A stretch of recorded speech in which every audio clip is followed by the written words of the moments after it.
welcome to Stories of the Lockdown, a podcast by India Spend and Nicor Associates. Here we will be shedding light on women's narratives during COVID-19. The pandemic has disproportionately affected women, deepening pre-existing gender divides and setting back gender equality. While each episode will have a different sub-theme, broader focus will remain on women and their lives under the lockdown. For today's episode, I, Kriti, will be your host. I'm joined by Ms. Trina Talukdar, co-founder at Kriti, Mumbai. Trina, could you briefly tell us about Kriti and what major areas the organization focuses on? Sure. Thank you for having me, Kriti. Kriti works with girls from Mumbai's red light areas. So this is survivors of sex trafficking, daughters of sex workers. We have a home in Mumbai where the girls come and stay with us. And our core belief at Kriti is that these girls are poised to be the best next generation of leaders and social change makers, because they have such a deep understanding of social problems, having grown up in the red light area, not having access to education, facing sexual abuse. They understand these problems so well, and they're very passionate about solving them, having faced them firsthand. They're very passionate about going back to their communities and doing something about these so other young girls like them don't have to face the same. And so at Kriti, we believe that if we can equip them with the resources, the knowledge, the leadership training, then these girls are our best bet for the future to solve many of the gender problems we see specifically in the red light area. All right. So what has been the impact of COVID on the livelihoods of women that you work with, particularly in the red light area? So before I start talking about that, I just want to give a short disclaimer, which is at Kriti, we don't work with sex workers in the red light area specifically. Like I said, we work with adolescent girls, survivors of sex trafficking or daughters of sex workers. And our main work is with the girls who are in our home. However, during the pandemic, we did a lot of relief work in the red light area, and that's how I got to know about the issues there. And I'll be speaking from that experience, not necessarily Kriti's main work. But what happened in the beginning of the lockdown last year is that our girls started getting a lot of calls from women, from sex workers they know in the red light area. You know, some of their mothers are still in the red light area and they still work as sex workers. They knew a lot of other women, and these women were absolutely left without an income.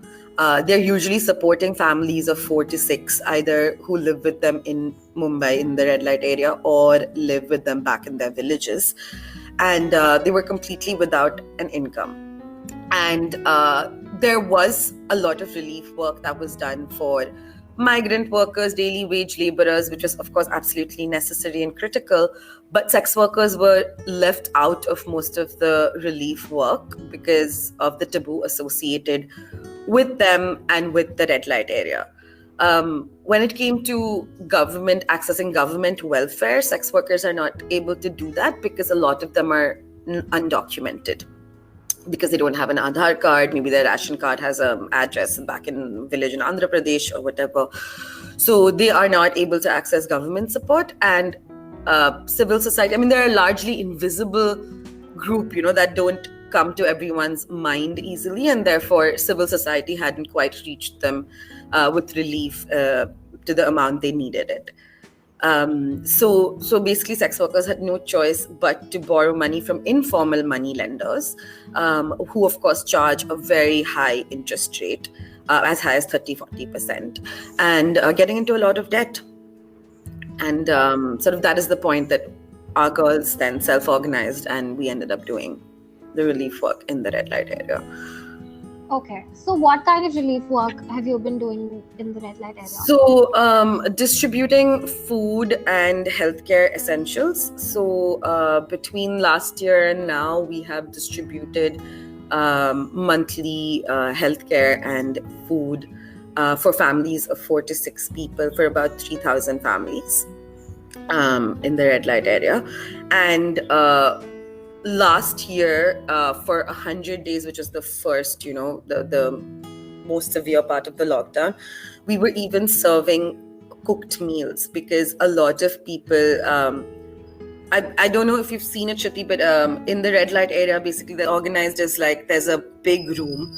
They're chawls essentially, and there's a big room, and there'll be like maybe 2 or 3 families, and they're just like bunk beds. There'll be like a 12 by 12 feet room, and there'll be like 6-8 bunks, and families live together. And often these rooms don't have a kitchen. And these families usually eat on like roadside thelas with roadside vendors and all that, but those didn't exist anymore during the lockdown. So giving groceries and dry rations to these families would not have worked because they don't have access to a kitchen. So we were serving about 250 cooked meals every day for 100 days every day last year as well. All right. Okay. So you mentioned briefly that sex workers don't have access to government-sponsored relief schemes because of a lack of documentation. Mm-hmm. So are there any existing relief schemes that are there on paper, particularly for sex workers? And the ones that do have some kind of documentation, have they been able to avail these protections during the pandemic? There aren't any specific relief programs for sex workers that I know of, but there have been a few relief programs for, say, women or daily wage laborers, kind of. So I know, for example, that Tamil Nadu did relief efforts for the transgender community specifically. And I know that the transgender community got government welfare and aid, but that's not true of sex workers, unfortunately. And the few of them that do have a documentation have been, say, able to access just ration at, the lowest prices from ration stores, but it's a very small percentage. Most sex workers I know and their families have not been able to access any government welfare schemes. All right. Okay. And what about healthcare services? Have they had access to any kind of healthcare services during the outbreak of the pandemic? No. And I think, and so where they usually go for healthcare pre-pandemic times is there'll be, these small clinics in the area, local doctors. But these were shut as well during the lockdown. So they couldn't access these either. So, for example, I know the story of one sex worker who was, she's HIV positive, and she started coughing up blood. And so she went to the hospital 2 days in a row, the government hospital, and couldn't get a COVID test for 2 days because there was such a crowd in a line, essentially. And so she couldn't get access to that healthcare. So I think sex workers are limited to only being able to go to government hospitals because of affordability, but they've been so overburdened that I don't think this community really has been able to access healthcare at all. Going back to the question of government-sponsored relief schemes, does the status of sex workers as daily wage laborers entitle them to any support from the government or civil society? They're not really, sex workers are not really considered in the category of daily wage laborers. While that category is still sort of vaguely defined only, but I mean, even if you were to just ask intuitively any person on the street who's a daily wage laborer, they're going to think of auto drivers, those kind of, manual laborers, construction workers. That's what comes to our mind more, not really sex workers. And I think it's because, like I said earlier, sex workers are quite an invisible group of daily wage laborers. Right? What I mean by that is, the everyday citizen, we come across and interact with all of these other daily wage laborers. Like we've all seen construction workers in the morning. When we get out on the street, we see the Safai Karmacharis. We see all of them, but many of them go through our whole lives without ever really seeing a sex worker at all. Or if we see them, we don't know they're a sex worker. We avoid the area altogether. And therefore, they don't come to mind at all.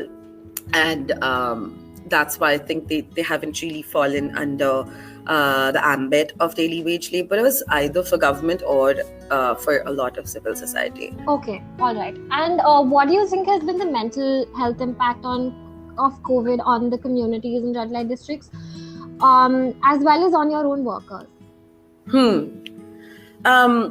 Let me start with our girls at Shanti first.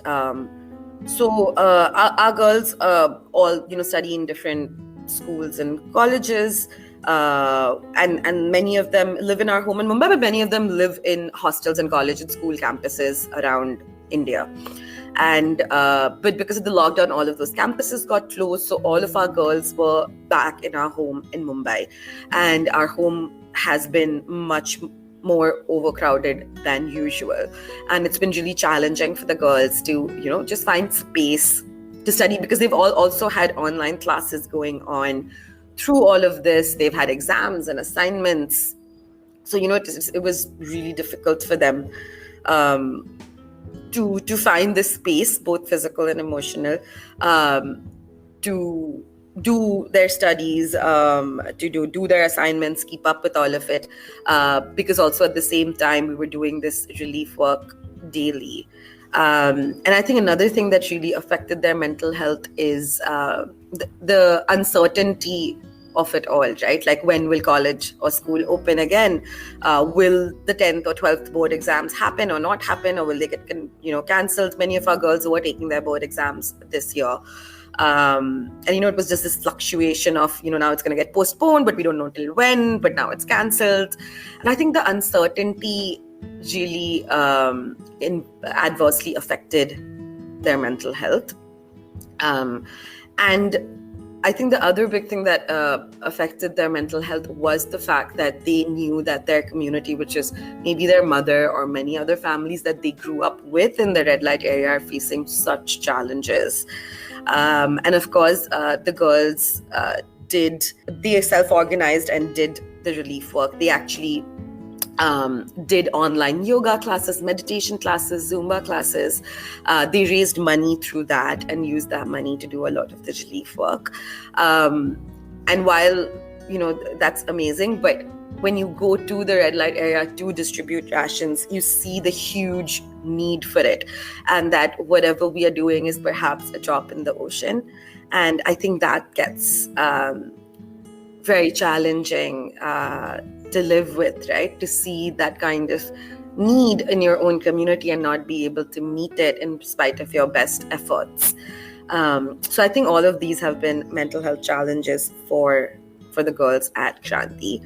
And for the sex workers and their families, I think, having their only source of income for an entire family taken away without any guarantee as to when things might open up again, or any alternate ways or means for them to earn money, causes huge stress and anxiety. So have they been, so you mentioned that your girls have been taking online classes, yoga particularly. Have they had access to any mental health care services? No, unfortunately. So like I said, our girls are certified. The girls who are doing it are certified yoga instructors, certified Zumba instructors, and they were conducting these classes, but these were to raise donations. So they were for an entirely different population. They were more for like the upper middle class kind of population who would be willing to donate for the relief work in the red light area in exchange for attending these classes. But we have not been able to provide any mental health support to sex workers because firstly, they don't have access to anything online. A lot of them don't have smartphones and not data, so they wouldn't really be able to do any of these online.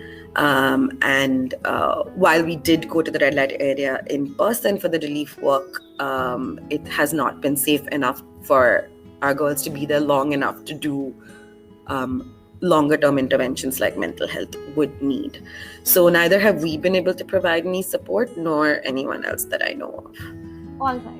So what institutions do you believe need to change to improve the conditions of the communities that you work with? So I'm going to share my opinion on what I think needs to change. But again, the disclaimer for that is that all of these are very long-term changes that we as a society have to work on for the next couple of decades. None of these are easy fixes. However, I do believe that legalization of sex work or decriminalization of sex work, at least to begin there, is the starting point. Because once sex work is decriminalized or legalized, and sex work as a profession becomes a recognized identity, then sex workers can get get the documentation that they require. They can get access to healthcare. They can get access to the legal and justice system, right, which they don't have now. If they're harassed by a client or abused, they can't really go to the police because the police are going to penalize them for it, right? But if sex work was decriminalized or legalized, then they could, for example, access the legal and justice system if they faced abuse at the hands of a pimp or a client or anyone else. So I think for any of these other institutions to be able to serve sex workers, so for the legal and justice system to be able to protect them, for the healthcare system to be able to give them insurance and healthcare, it first needs to start with recognizing them as a legal profession. However, India is, of course, socially quite far away from legalizing sex work, and therefore I said that the overhaul of any or all of these institutions to be really able to protect and serve sex workers is going to take a long time. However, the reason I believe legalization is a good place to start is, again, I feel like the transgender community is perhaps a good comparative model to go to, because there is a lot of taboo and discrimination associated with the transgender community as well. But a few years ago, India legally recognized the third gender. And, within a few years of the third gender being recognized, we have people from the third gender in elected politics, right? We have them in the assembly. We have them elected into power, which is a huge leap, right? And social mindsets around it will catch up. And it will catch up because when we see a transgender person in power as a leader, that's how our mindset about them changes, right? And legalization was a great first step that can start that domino effect of them becoming a more recognized part of society. And therefore, I feel, given that example and using that as a model, what happened with the empowerment of the transgender community, with the sex worker community as well, I believe legalization can be a good first step. All right. But before we come to legalization, what do you think is the role of the society in actually pushing for these reforms or debasing the norms that currently exist around sex work? I think the responsibility of society, that's a hard one to answer, right? Because I always think, who is society? And it's us. So I think the question we're really trying to answer is, what should each of us do? And I think that's a better question to ask, because when we say what should society do, then I feel like we always think it's someone else's job. Right. It's larger society out there, someone else has to do it. So I like framing the question as, what can each one of us do? And I feel it starts with acceptance and changing our own mindsets, right? So for example, at Kranti, we live in rented homes for as long as Kranti has been there in Mumbai. We've worked with the girls from the red light area. We live in rented homes. And it's incredibly difficult for us to find rented homes because, it's anyway difficult for anyone to find homes in Mumbai. And then try finding a home for, 30 girls who are from the red light area, right? And it's because resident welfare associations don't want these girls living in their society. We've had schools turn down the girls because they don't want to admit them, even though we're willing to raise the fees, all of that, right? So I think the first step is for each of us to say, like, are there any points where my path intersects with sex workers, and how can I be inclusive and accepting, right? So if I'm associated with the school in any way, how can I, for inclusion, how can I make sure that young people from the red light area have access to education in my school? If I live in a building, let me be open-minded about them coming and living there. So I think that's the first step for each of us. Okay. My last question is a bit heavy. I think it's Sure. just, I want to ask you, what gives you hope for the communities that you work with? I think our girls at Kranti, because like I was saying earlier, we believe that these girls are set up to be the next best leaders who will bring change in these communities.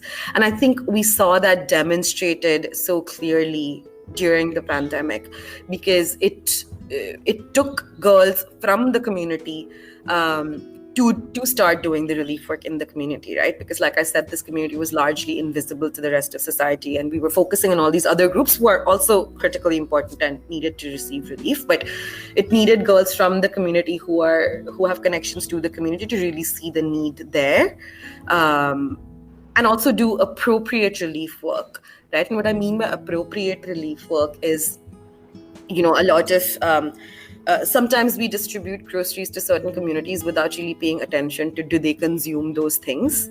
We give them food items that maybe we are familiar with or we think is best. But these girls knew the exact needs of that community, and we were able to form the relief packages accordingly, right? And so I think the pandemic was a really good demonstration of why it's critical to have leaders from within the community, and also how powerful it is to have leaders from within the community. And therefore, I think our girls, and in general, girls from the red light area, who are now young and who hopefully can get access to education, to exposure to leadership, they are my biggest hope for going back to their communities and bringing change. All right. Thank you for sharing that with us. I think this has been a difficult situation for all of us, and I think your girls have shown a lot of fortitude in handling this. So thank you for taking out the time to actually do this with us and speak to us. I think our listeners will find it extremely enlightening and informative. I think with that we come to the end of this episode. If you want to learn more about the work of Kranti Mumbai, you can log on to www.kranti-india.org. If you like the podcast, then do share it with others and subscribe to never miss an episode. And thank you for listening.